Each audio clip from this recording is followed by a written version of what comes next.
Well, good morning, good afternoon, ladies and gentlemen. My name's Nick Varley. I'm from Park Circus Films, and I'm joined today by Kathryn Sermak, who, for a number of years, was Bette Davis's personal assistant.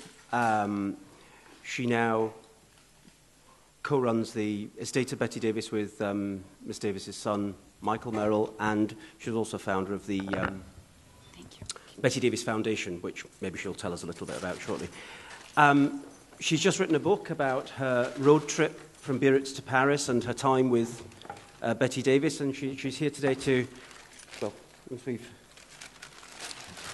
she's here today to talk to us a little bit about the book and about her time. So,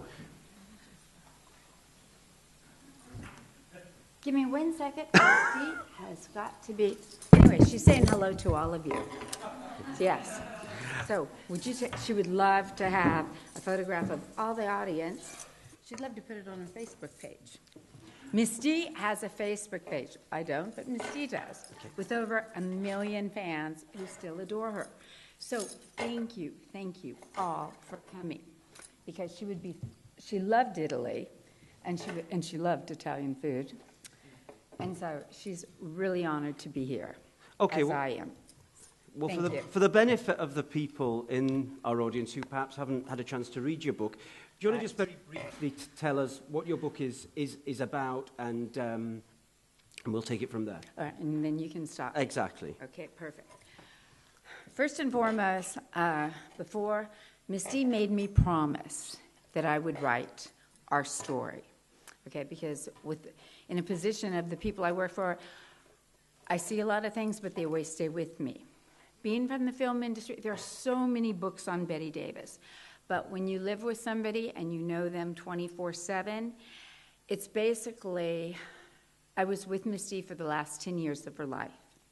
And when somebody, towards the end, things happen, and she always said, you will tell our story, which is why I say it's Miss D, D for Davis, and in the book it tells you why I called her Miss D, why she called me Kath, and I always say, a lot of people think, well, it's a very different book, because Miss Davis knows what makes a great story, and the story is about these two women, 50 years difference.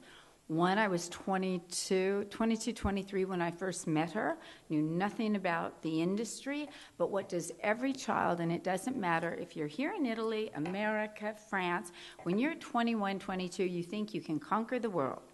Miss Davis was 71 years old. I did not know who she was, and at 71 back then, you are old. I thought I could run circles around her. Basically what happens is she runs circles around me. And through, some of it is very humorous, but there are so many, I discovered after Misty passed, so many people think she was the character she played. And you could never work for somebody 10 years like that. Misty was a New England Yankee. So she knew who Bette Davis was. She taught me, when you're in the public, you work for me, you represent me, so there's a certain image you portray. What you want to do on your own, what she does, behind closed doors, or the way you look. She came from the old school. Warner Brothers taught her, she taught me, and she said, and through the book, you will pass on to the next generation. Because she felt, people today, the young kids today are not being trained. And I was very fortunate that she trained me. She always said, make 1,000 mistakes, just don't make the same ones. So the book goes into, not only is it about two women, but especially with what is happening today, Miss Davis was, first and foremost, way ahead of her time, whether it was in acting, and fighting Warner Brothers, or now they call it the Me Too movement. She was very, very supportive of women. I didn't realize at the time, but even in the film industry, she said where women would, fight against one another, they were like cats.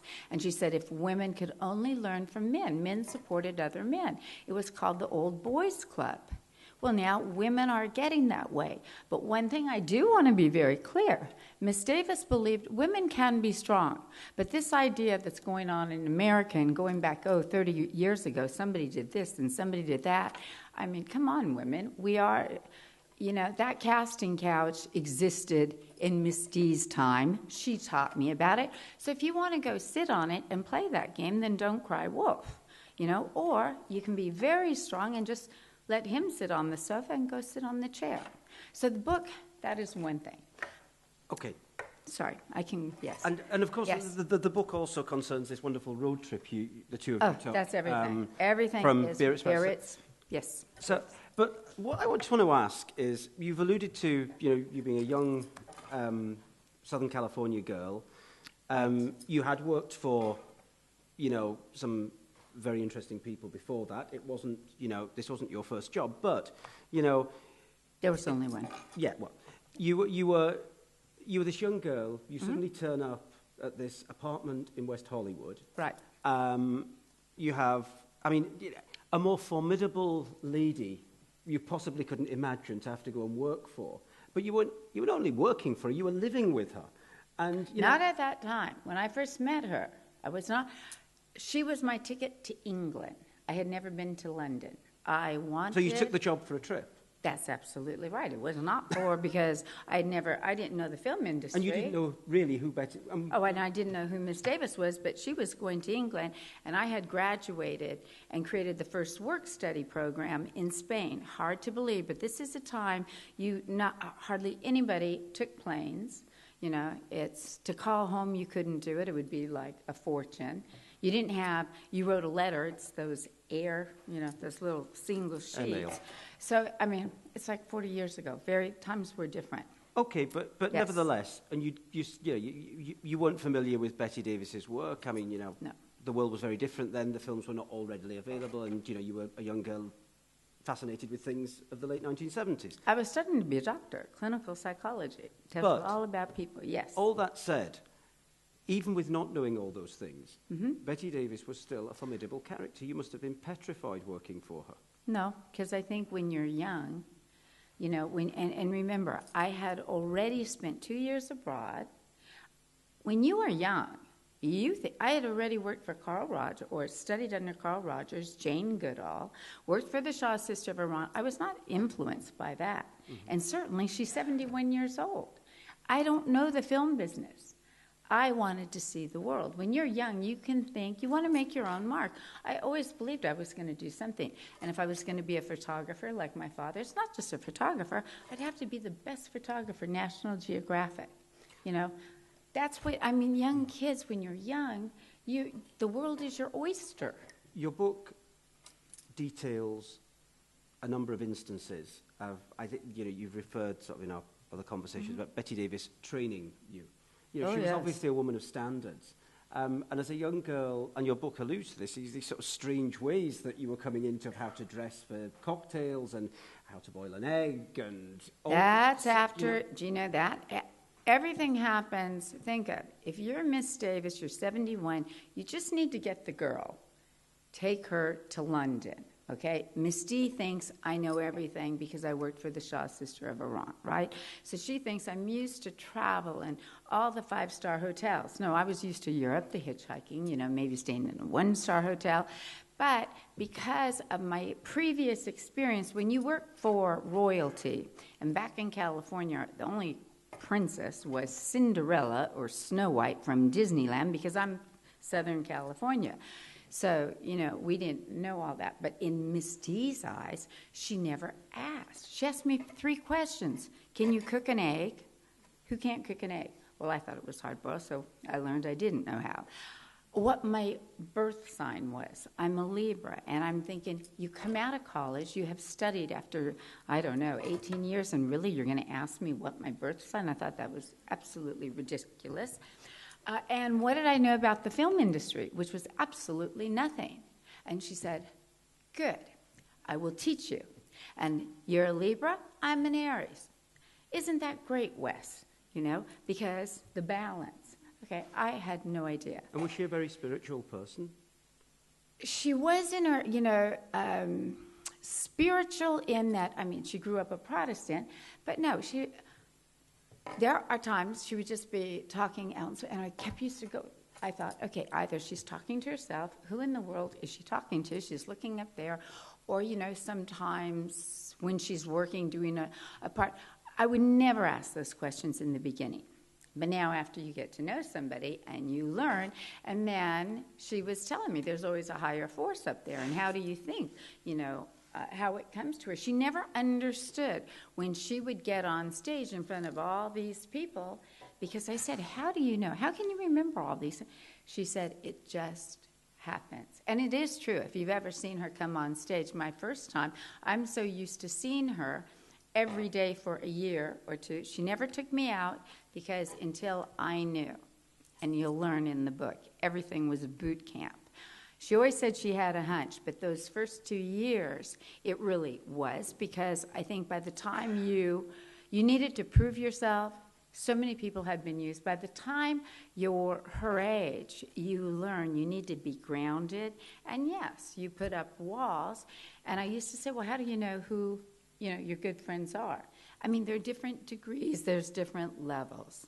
And eventually, I think, after, yes, you do the work, and then the road trip happens because we've been through so much together, the mastectomy and the stroke, and then there's a fine line that you become great friends. Okay, I had my own mother, I had my own grandmother, but I was even closer with Miss D.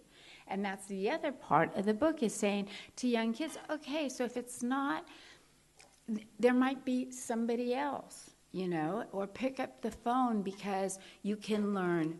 The young generation, you can learn so much from the older generation. They've lived life. They're not trying to tell you. They're, like she always said, go out, make mistakes, make 1,000 mistakes. Just don't make mine. But then, let me tell you, the young generation, you bring, I didn't know, but, I was brought up with Rod Stewart, and she's brought up with Glenn Miller. So she's teaching me Glenn Miller, Katharine Hepburn. Well, I'm educating her, on to. And what eventually happened, as she told me, some of her friends, close friends, didn't like that Miss D was spending so much time with this young girl. But then she said, well, some of them are boring. They don't seem to change. And then... Did you say who these friends were that were boring? Well, I don't say them in the book. Oh, right, okay, fine. Yeah. But, yeah, there were just, people as you Hollywood get older. Friends. Yes, and so, and what the youth does, Miss Davis was very rigid, so she taught me how to be work, business, 100% professional. When you get to the motor trip, I, being from California, very sports, and I'm whimsical, it's last minute, you don't do surprises, and then you find Miss D started learning that. Well, I was going to ask you this, because the book is framed round this trip you and her took from Biarritz to Paris. Because she said that's where you start the book. Right. Right.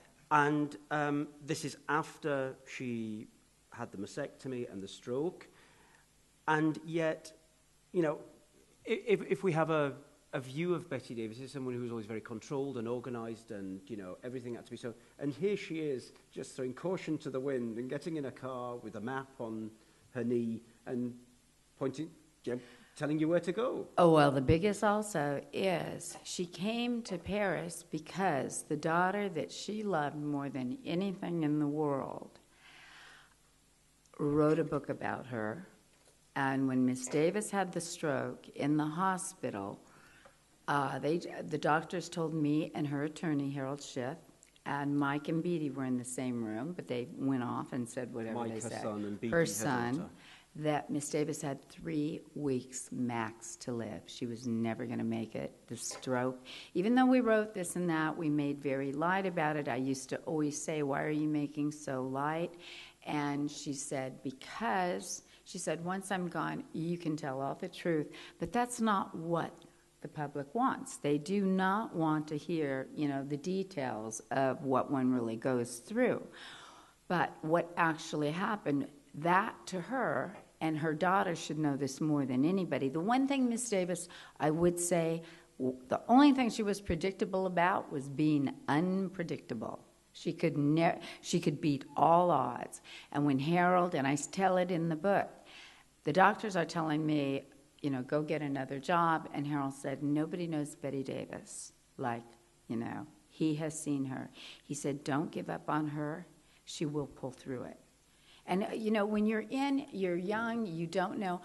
Misty gives me great credit for that, but I'll tell you, when I always told her, those first 5 years, I could not have done what I did if it wasn't for the years that she trained me. And then what happens is then everything changes. Now, she's had a devastating stroke. Okay, you had the mastectomy, you had to learn. It's 2 weeks after she has the mastectomy, and here you are now, you're 75 years old. You have to learn to talk. You have to learn to walk. It took 4 months to move this. You don't know, are you going to make it? You have on medication, on and on. Anybody who is around my age, they're usually going through all kinds of illnesses with the elderly. They're living longer. And usually you go into the hospital for one thing, and guess what? You fix that, but now you disturb something else. So the point being, when the book comes out, and it took about 2 years, and then she knew I fell in love. Bede's book. Bede's book came out. First, it's the biggest betrayal that neither of us, I would never have believed Bede would ever do it. So we should just maybe say, for those people that don't know, her daughter, while she was still alive, wrote a Mommy Dearest style book about Bette Davis, but while her mother was still alive. While she was living. So this is the book that Kathryn is referring to. Right, and this is a girl who talked to her mother all the time. Miss Davis, anything Bede wanted, Bede got. So that is why, and I thought, well, really, if after, I would have really chopped off my right arm and said Bede would never do such a thing. But, you know, you're in the hospital for 3 months, you do see the son always coming, and you're going, isn't that kind of odd? Why did Bede only come once? But, you know, okay, she lives on a farm that her mom bought that is 37 acres. Miss Davis doesn't live that way. You know, she gives the pool, she gives a lake. I mean, how do you give a lake? As Miss D always said, well, money. So anyway, long story short, the book is not about Bede, but the point being that the book comes out on Mother's Day. And as much as Misty went through everything and what I saw, and I would go back and forth to New York. I'm always there before working on a film, but now the book came out, and I knew she needed to get out of the U.S. So I said, come to Barrett's. I said, come. We were working on the galleys of this and that, and when I got on that plane, I had just seen her within a month, you know. I could not recognize her. Me, who have seen her in it's amazing what, which I really do believe, when the heart, you know, when your heart or you love something, it's like somebody can age drastically in front of you overnight. And then I wasn't even sure that I could, you know, with everything, how are you going to take this person? It tells you about the first 2 weeks, and then eventually Misty gets stronger and stronger, and she starts getting the life. It's like, okay, the kid, come on, you know, and it tells you see more about the real personality, and by the time we leave Barrett's, it's kind of like if you've ever seen Thelma and Louise. It's like, okay, out goes all the rules. She only had 4 rules. We have to leave by 9 o'clock. Lunch is 1 to 2, wherever we are, side of the road, it does not matter. We stop. You cannot go on a freeway. You cannot go on. It has to be by the road, you know. And she loved the water. And then through it, it's hysterical. She would say Chateaubriand. You know, there's no GPS, so she was the navigator. I was the driver. But she was a French Huguenot. She could spell. But you're in a car, you know, and then you would stop. Wherever we were at 4 o'clock, we stopped. It didn't matter. You can't tell the hotel ahead of time, you know. And it was for the first time, it's like, oh my gosh, look at we kind of changed. Me, the one being so more organized, and now she is having the freedom that she never had before. And this is a woman that up until this point had either a studio or an assistant arrange her entire schedule to the minute. Mm-hmm. And this is the first time in her life she had so much fun. And by the time we get to Paris, because it's all off spur of the moment, and here we go, and then eventually the paparazzi sees, but you know, she gets into, and she's coming to my little apartment, which just goes, all right, we did get it. She had a hotel, but she had to climb 5 stairs. And she goes, no, I'm going to do it. I'm going to see your apartment. I'm going to cook dinner. She loved cooking. And so it's a wonderful story. So let's just go back a bit, because, you know, you actually, and I was just to sort of turn to this, the filmmaking for a moment, because you go to work for her because she's going to England to make this Disney film. Watch Her in the Woods. Watch Her in the Woods. I was the watcher in the woods. I knew nothing about the film. And so, but, you know, you've already alluded to the two Bette Davises you knew. You knew the one that was before her illness and then the one after. She made films. Remarkably, she made films after she was ill, and some pretty good ones. Was there? Did her approach to making films change? Did you see a change in her, in the way she approached each film, how she chose, you know, whether she was going to do it or when she was actually the first one afterwards? It's not, the approach, no, because she taught me in the way we do scripts. But after you have a stroke, and now she has lost weight, and you cannot put on weight. I mean, because they have you on certain medication you can try, you're on Insure Plus. The hardest though, is the world sees you one way. Now, nobody has, it took her 1 year before she ever saw herself in the mirror. She did not want to see. But that's why it was so important, because we're working on the galley. That's when Harold calls to California saying Bette's writing a book. She's writing the chapter Mother and Daughter, or Sons and Daughters. And you kept this from That's her, the only time in my whole life I kept it from her. Because then Harold and I went and we called Bette, and she said, Kathryn, if you tell Mother it's a nice book, and if she has a heart attack or a stroke or anything, well, you killed her. I didn't. True. I almost. So, and that was heavy. And then we called her doctors, and they said, absolutely not. Because if you know Miss D, it takes everything to get strong again. And now you wonder, it's like if you're riding a horse, you fall off the horse. Are you ever going to get back on? If she knew, she would never work again. And this was the first time she was going back to film work after the stroke. And isn't it interesting? We go back to England, the very first film. So, and I can only imagine you're wondering. This was the film with Helen Murder with Mirrors. Yes, Murder with Mirrors. Murder with Mirrors. And so she's going back. You're wondering, can you remember your lines? You also know, for how many years, 60 years was she in the business? Everybody knows her one way.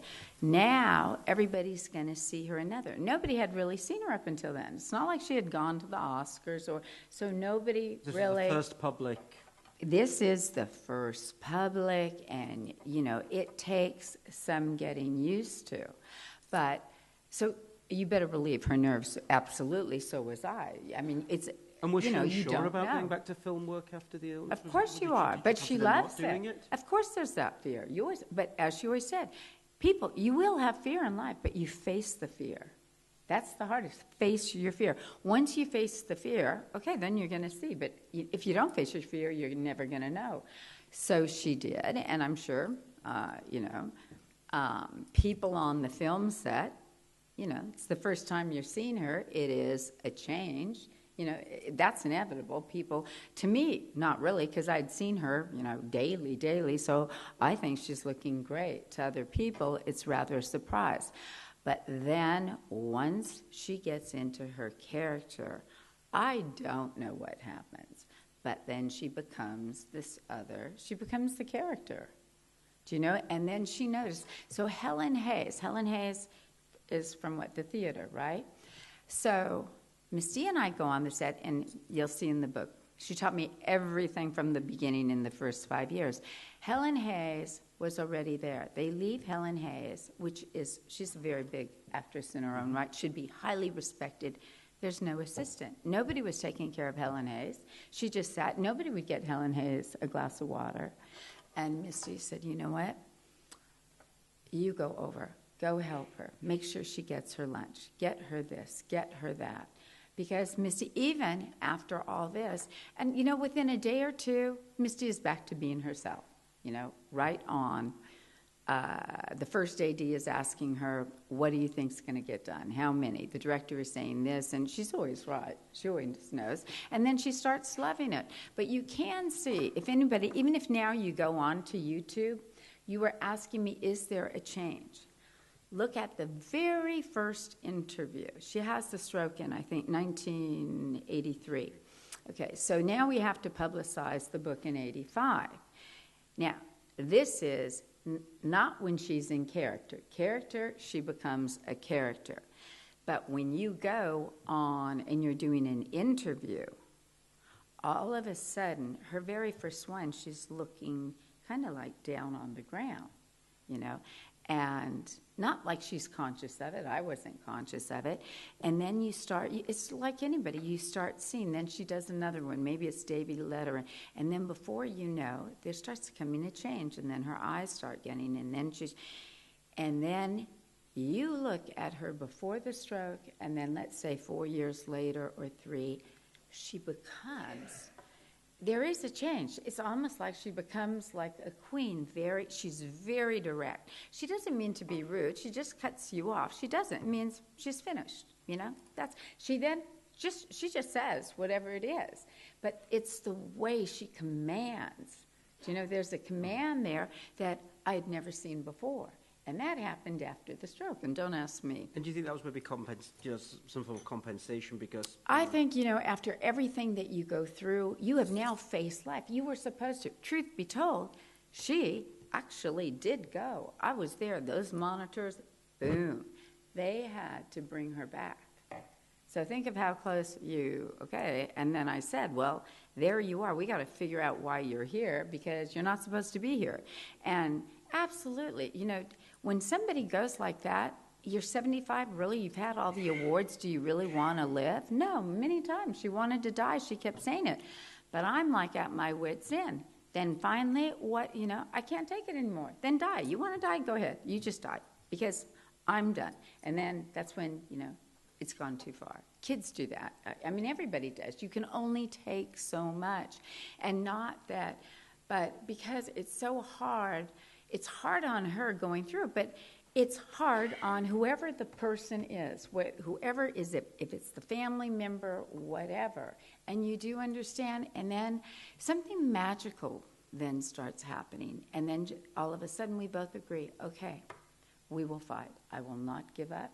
And then everything starts all over again, and you fight. And when you do fight, just think you become stronger. You know, Cassius Clay, or I don't know, when they start boxing, you know, you might not. But as you do, you become stronger and wiser. And she did make a few films, and I know, you know, it's not necessarily considered her last film, but her last film really was Wales of August. Yes. With Lillian Gish. Yep. Anne Southern and Vincent Price. I'm curious, what drew her to that film? What drew her to the story?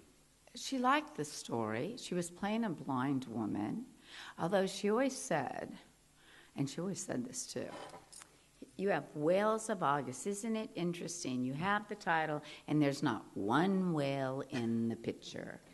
And she tried to tell Mike Kaplan and everybody else, if you're going to do, and you're calling it Whales of August, for Christ's sakes, put a whale in the picture. I mean, Missy doesn't just care about the character. She cares about how you're marketing, how you're doing the press. She looks over everything. And when they wanted a wheelchair, no, she had them get this really old, you know, that you can't just have a modern wheelchair. It didn't call for it. And what always draws her, it has to be the story. It has to be the story. And that's why she always said, you don't realize it now, we have a great story. And you will write the book first, and after the book, you will make sure it gets into a movie, because a story, a film is not good unless there's a good story. Without a good story, it doesn't matter who in the world you have.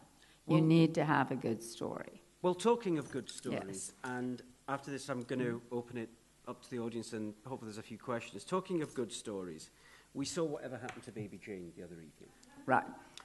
And when I was sort of looking at this, I did some research on the internet, and there was an interview and I think it was when you were promoting the paperback of This and That in about 1987. And she's interviewed on CBS or one of the channels. And the interviewer said, I can't close the interview without asking about Joan Crawford. And she says something along the lines of, yes, I know, isn't it odd, we only made one picture. Very innocently, we only made one picture together, and she was a pro, blah, blah, blah.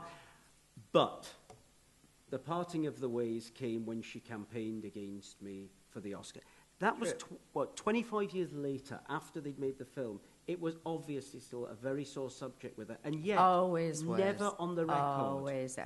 There was never a feud, but if you know Miss Davis, she is an Aries. She has to be the first at everything. She always told me, in order to be the first, you have to think outside the box. All you young, think about the side. Do something that has never been done before, and that's how, and take the risk. But when they made Baby Jane, both the women needed to work. They both loved the film, both different types of actress. Joan being the glamour, Miss D wanted as the part of Jane. They had a problem with the studios and the bankers, so the women, very smart, took the money at the back end. They were paid something, but they got the royalties at the back end if it was a success. Miss Davis already had, the first woman to get, I think, 2 Oscars at that time, so she really wanted Oscar number 3. Rumor had it around town, definitely, she is getting the Oscar. It is the only time she ever had her children, her family there in, So back in those days, you didn't, like today, they'll put, you're in the front row. Back then, you're behind. So what Misty did not know, Joan went to all the other nominees and said, if you're not going to be there, can I accept the Oscar on your behalf? And so they said yes, which Miss Davis had no idea that was happening. So, and I can, even though I wasn't there or born, but I can well imagine Miss D backstage probably, getting all ready in her mind, smoking or whatever, and waiting for her name to be called, and then they call Anne Baxter. Okay, now Anne Baxter, or Anne Bancroft, thank you. Anne Bancroft. Anne Bancroft, okay, so she loses, she could take that, she understands. But Anne Bancroft is not there, and all of a sudden, Joan waltzes right by her and looks and goes on stage and holds the Oscar, kind of like she won the Oscar. Now, we all know that is on TV, and people, a lot of times you're not listening, you have music going on, whatever. All you need to see is the Oscar, Joan Crawford. Oh, Joan must have won the Oscar. And Joan kept it for 1 year before ever giving it back. To be fair, I think that's disputed by some people, but... Well, that's what Miss D told me. But look, obviously we've probably all seen Feud, and we know these things are pieces of entertainment. Ridiculous. And, they're exaggerated. And, certainly in public, I don't think I've ever seen an interview or heard an interview where Bette Davis said anything other than Joan was a pro. But obviously, there have been books written where certain comments have been attributed to her. And, those that were there said certainly she ensured she didn't make Hush Hush Sweet Charlotte, which was the follow-up film. Sure. Now, which was the true situation? Was there ever in private that you're willing to share where Bette Davis said she was a bleep, bleep, bleep? No, but she did tell me, because remember, I was very young. I was raised a Catholic. There's a lot I didn't know about Hollywood. So she had to be very careful of how she introduced things to me. And Joan... What she felt very uncomfortable, Joan kept giving her gifts every day. Joan was very generous. She gave, people, from what Misty said, she would, give people gifts, like on the set. But she was giving Miss Davis a gift every day, which Miss Davis, it's like, you get one, but, okay, this is too much. And then Joan, and Misty did tell me she heard, that Joan she liked both. She could like both men and women. Misty is definitely, she just likes men. But she has, no judgment on whatever anybody wants. That's your business, hers. So then Joan asked her on the set, I'd love to have you over for dinner. And Misty paused, not knowing, okay, which way to take this. And then she said, all right, I would love to, and I will bring my bow. And she said, I did not invite your beau. And then Misty said, well, then I'm sorry, I have to decline. And then just kept it like that, and they just kept, She did say, she always told me of this scene, and I don't think I'm talking out of school, because Misty thought it was, she knows what she is as an actress and how she plays as an actress. And Joan is a very different type. Joan, was from MGM and glamour. And Miss D is more the real character. So there's a scene on the beach. And Joan has to lie down. Now, any woman knows if you lie down on the beach, your breast kind of goes down. But if Joan, Misty was not known as the beauty queen. So, as Miss Stewart said, she had 3 different sets of what we called back then falsies. So she put them on so that when you're laying, boom, they all stand up, which looked, for Misty, totally ridiculous. And then Misty has the scene where she has to, fall on top of her, and one goes, boom, Okay, I'm not talking out of school because Miss D said that. She even put it in her book, which made me hysterical. But that doesn't mean Joan's not professional. It just means they had 2 different, she was thrilled. She was very nervous that when she was playing some play on Broadway, and she said Joan came backstage, told her about this script. They'd never met, but, we're on the same studio or something like that. But would Miss D read the script? And, Miss D loves film, so she read it. And the next night, I think she called Aldrich. And she wanted to know, she liked it. She loved the part of Baby Jane, but she wasn't sure which part Joan wanted, because Joan is the one who found the script. And he said, no, she wants to play Blanche. Miss Davis was thrilled because she said the better part was Jane. But then she said, I have to ask you, are you and Joan, are you an item with Joan? Because if you are, that's not going to work. And he goes, no, we are not an item. And so then she accepted the script. Well, one has to take at face value the fact that she always thought Joan was professional, because when it called for it, she wasn't frightened to castigate other actors, such as Faye Dunaway. She would never, and she will not. And very publicly. Very publicly, and she makes it very clear, because she is not somebody, that, people make mistakes. 2 people she will never work for, and that's because they were the most unprofessional. Faye Dunaway, absolutely no respect, would never work with her again, and Miriam Hopkins. Absolutely. And if you get, I think she puts it in This and That, or she puts it in The Lonely Life, and she goes into full detail why, and she always even on YouTube, you just ask those 2, ooh, no, and they all know it. Were you on the film with Faye Dunaway? Were you no, working for, that was before my time. Before your time. Look, I think it'd be nice to ask the audience to ask some questions. So do you have some, I think we have some microphones here. Do we have, just put your hand up if you want to ask Kathryn anything. Do we have? Okay. We have a lady here. How does this work? Because I'm speaking in English, and they don't. Exactly. Just hold it near you. I never thought of that. How does this work? Hello. Good afternoon.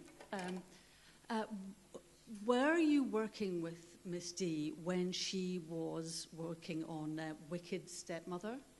Oh, I was associate producer, yes. And could you tell us? Yes, I was for like a week or 2. That is when Miss D broke her own rule. As much as I said it's always a good script, now by now it's almost, I don't know, I think 9 years or so. I had been on film sets. I have now known, I have seen.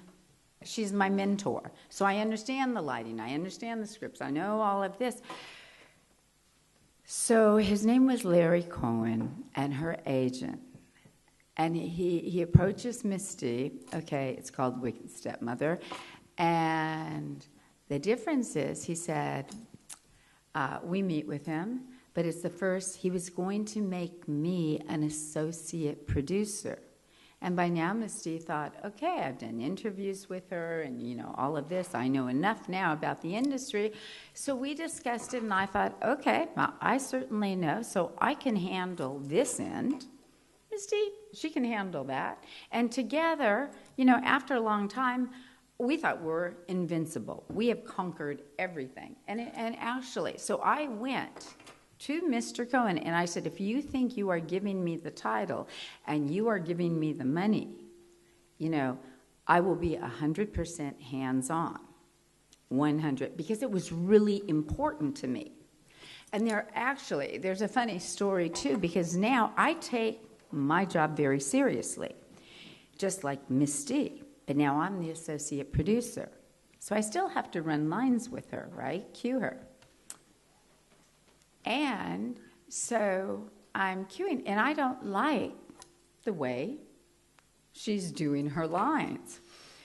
Okay, so we're at home and we're doing it, but I'm taking and I tell her so. I said, no, that's not the way you should be doing it, And there was a dead pause. I saw this look, that I'd never really seen. Like, now I'm crossing over. This is her domain, and she knows, and she sees I'm taking it very seriously. And then she waits a few beats, and not like maybe what you would say to a director, but it's like, let me tell you something.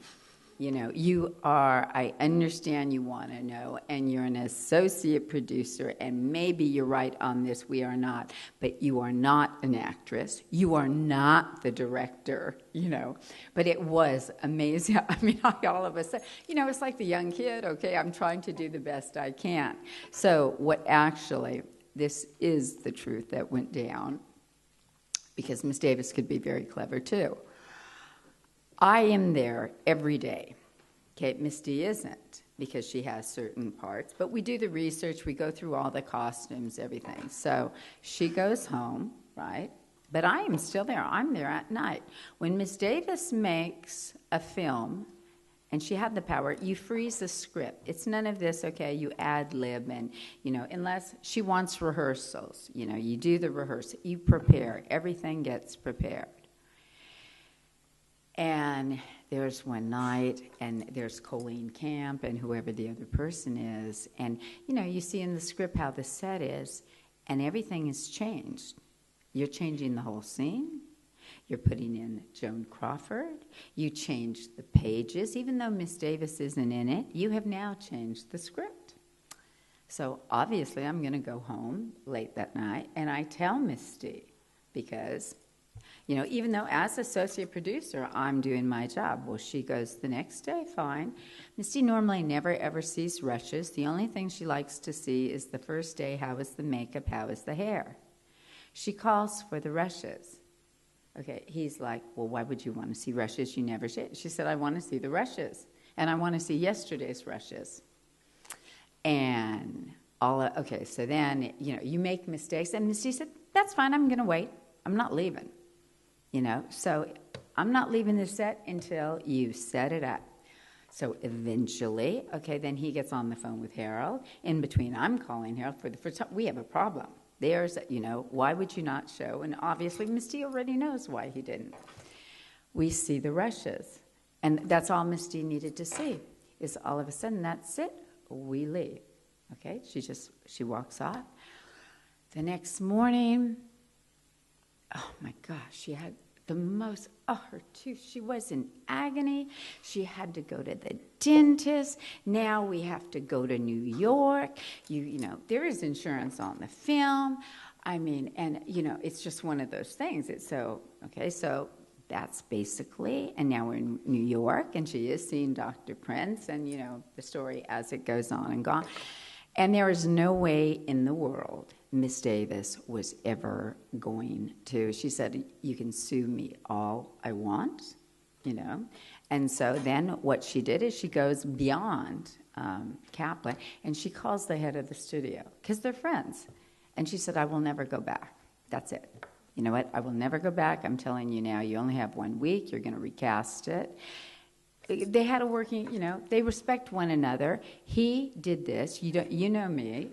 Misty is very true to her word. You don't go changing. You don't play this kind of stuff. And there he was. There they were. I mean, that's the end of the discussion. There was no way she's coming back. So what he then decided is, okay, it's kind of, then he gets Barbara Carrere and he changes the script and tries to salvage it and try using, at least use the name. You know, of course he's never going to sue. He didn't have anything to stand on because in the contract states, you know, it is. So he already broke that. But that's why she never acknowledged it. And the one sad thing, because he should have known, this man, he was like a B pitcher. Yes, Miss Davis broke her rule for me. But had he taken the knowledge that Misty, you know, worked with her, Misty would have helped him become a better director. You know, really. I mean, she did that with many people. You know, it's you don't be difficult. Look at Ron Howard. She said, little Ron, she didn't even know who he was. He was Oprah, you know. But they learn. Usually you're on a set. Everybody is younger by then, other than maybe Lillian Gish. But she knows it. How do you not know it? 60 years, you know, and then she loves learning new things. So that was a big mistake on his because she never acknowledged it. What do you have? You have 1 week? And the other sad thing really about that picture is that it is acknowledged as a final film because they went ahead and used her name on it. Oh, they used it, but it's not even a film. You have 1 week of work. That's all you do. And she never acknowledged it in any of her books. It's like her last film, the film is Wells of August. What do? You have a few days, and that's a film? That's not a film. Good question. Anybody else? We must have some more questions. Anything you want about Bette Davis, the answer. The gentleman there.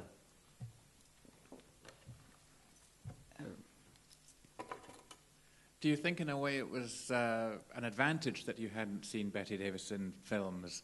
I get the impression she didn't like Oh, absolutely, I do. She didn't like do. toadies, and she didn't like people deferring to her too much. Miss Davis did not like, you know, you have a lot of yes people around in that town, and you have a lot of people with entourages, and to get Miss Davis, she doesn't want a yes person, she wants the truth. And I do think, and the reason I say I think it worked to my advantage first, okay, what did I know? But I know, kind of like her, you know, you're true to who you are. When Miss D, then I fall in love, and now we have to replace me.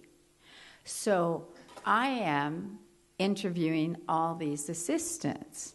I could write a book just on interviewing all the assistants, because now the assistants, they're coming in, they know who Bette Davis is, and they're looking like, oh, this must be the life of, I want to go to the Oscars and the limos, and I mean, and they come well dressed. Do they know how to work? It's like, they think of the glamour. You know, oh, and they don't know what it's really like. Anybody in the film business knows there's nothing glamorous working on a film set. And especially, I always say, the person who should be paid most are those truck drivers. They have to sit all day long, all day, just to take an actress or to go do something, you know. At least if you're a makeup artist, you're working. The director's working. The actress is where everybody's doing something. But to sit around and do nothing, that is painful beyond belief. And she had she had a great affection for the technicians and the people behind the camera. Always. But, you know, some of the greatest crews, I don't know how it is. Back then, and as she always said, you know, the movies were made in Hollywood, and then they outpriced themselves because you have all the unions. So even when I'm on the set, okay, I didn't know. So you see a cord or something, a cord. Okay, so you're going to move it so somebody doesn't trip. Oh, no, you can't touch it. You will be sued. Oh, no, they have people on the set. Or if I go to take, you know, a piece of clothing to Misty, I am not the wardrobe woman. I cannot touch it. Somebody sees you touch it. So after the stroke, that had to go into her contract because after the stroke, you're an assistant, and then you wear many hats. You become a nurse, you become the hairdresser, you become, until you get the person back to how they were. But that's why I say we went through a lot of things together.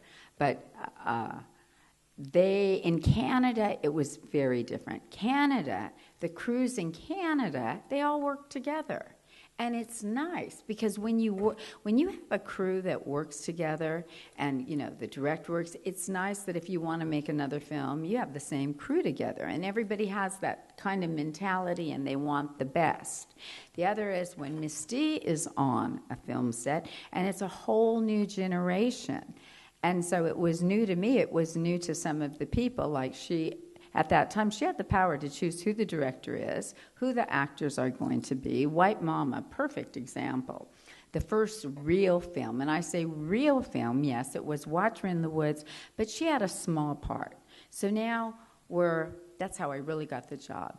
The hairdresser could not make it. She had injured her back, and Miss D calls me. We come back from California, and she calls me instantly and said, "Can you get up here? I'm making a film in 2 weeks, and I need somebody." And that's really when a lot of things change, because now from being like Girl Friday, now I'm becoming an assistant, and now I'm making all the mistakes that you make on a film set, because now I've only seen her on Watch Her in the Woods. She's carrying this picture. So there's a lot of stories in the book about that. Well, let me just sort of bring that up, the relationship, because, whether it was because of the whole thing with BD, who she never spoke to again after she published the book, or whether it was because of the way, this relationship changed because of her illness. I mean, she in effect, reading your book, the impression one gets is that she in effect adopts you as a daughter. Stepdaughter, she used to say afterwards. Yeah, it's kind of like she used to say, because I think when she had Bede got married when she was 16, and at that time, Bede fell in love, and she fell in love with Jeremy Hyman, who is 32. That's a big difference. Miss Davis, obviously, if you're a mom, that's not what you wanted, but Bede also made it very clear, if you do not approve of this, I'm going to elope. Pure and simple. So Miss Davis signed the papers, and she often told me, you sign them because if you don't, you will lose the daughter. Daughter will go, and she loved Bede more than anything. Then, of course, I'm sure she was kind of hoping the first few years that it didn't work. So fast forward, now years later, at that time, I'm coming to Miss D, I'm in my 20s. Now, Bede already has 2 kids, and I'm just guessing she might be in her 40s by then. So now, that period that Misty never had with Bede, it's kind of like, okay, you got a new young kid, and then for me, she becomes, you're not best friends in the beginning. It's work, but over time, it's like the grandmother, you have your but the grandmother I never had, and there are times she's my mother figure, and then towards the end, you become best friends. All of that changed, I think, when Bede wrote, when she wrote the book, As Misty said, kids make mistakes, she will always love Bede. Always, even in the end, after the book, it doesn't mean you don't love your child, but she would never, ever forgive that betrayal. And then they never saw, and then Mike has never talked to his sister again either. And because of that, along with Michael, you manage the various estates and foundations. What does that look like today? What does the foundation do? What we did, and we always wanted it, and we didn't become executors until her attorney passed. We always wanted, what a foundation is, you have something in her name, and you give scholarships to, I grew up on a scholarship at SC, kids struggle, Miss D struggled, trying to get on Broadway, and you take odd jobs. That's what it basically is. And it's just Mike and I, when you create something or you market something like her little T-shirt, the money goes into the foundation. So we started off with just one. I went to SC, and SC was like, Mike and I didn't understand how foundations work? And I thought, oh, I'll go to my alma mater. And they were like, yes, because this is the same school of Steven Spielberg, George Lucas. I thought, okay, we have the name Bette Davis. And it's yes. Oh, we would love that. And how many millions can you bring us? I almost fell over. It's like millions. You have the name, but there's no money. And it was through Warner Brothers. Warner Brothers told me, and the woman was Marissa O'Neill, and she was the first female executive under Bob Daly. And then you had Mark Canton, who now runs, with Spielberg, their company. So they basically said, here's what you should do. Do not go in and do these big, elaborate evenings.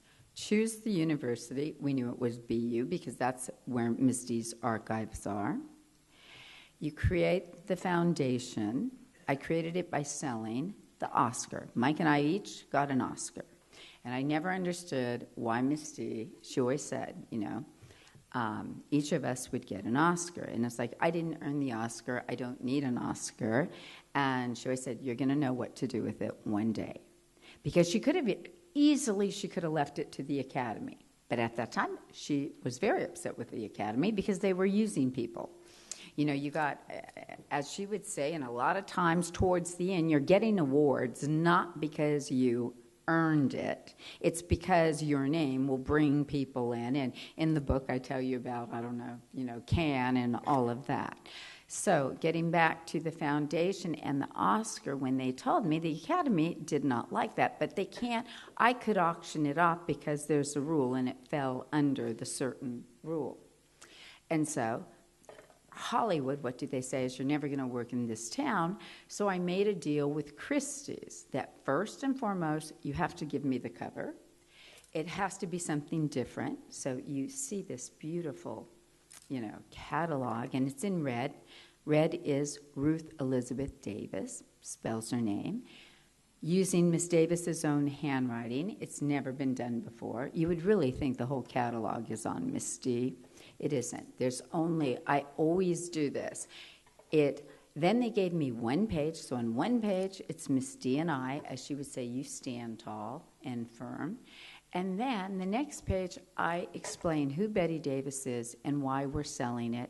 And basically, I'm saying, Hollywood, embrace it. We're trying to create the Bette Davis Foundation. Unfortunately, Steven Spielberg bought it for the most, for a woman, I think. And then he put it into the Academy, which is, honestly, I think that's great, where it should be. So it was a win-win situation. And then Meryl Streep, once we got it going, we gave the first Lifetime Achievement Award to Meryl Streep, who Miss Davis had one time wrote her a letter, and Meryl was so honored and thrilled. And so, it just kind of, it takes care of itself. It's a win-win situation. Well, it's nice that the legacy is carrying on through that. We have literally 2 minutes for one brief question, if there is one. Otherwise, anyone have... Way at the back, I think it's my eyes are terrible. I think it's a gentleman at the back. I hope it is. He's got a beard. And glasses.